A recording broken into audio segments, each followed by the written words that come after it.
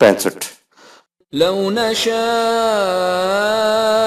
لجعلناه حطاما فظلتم تفكهون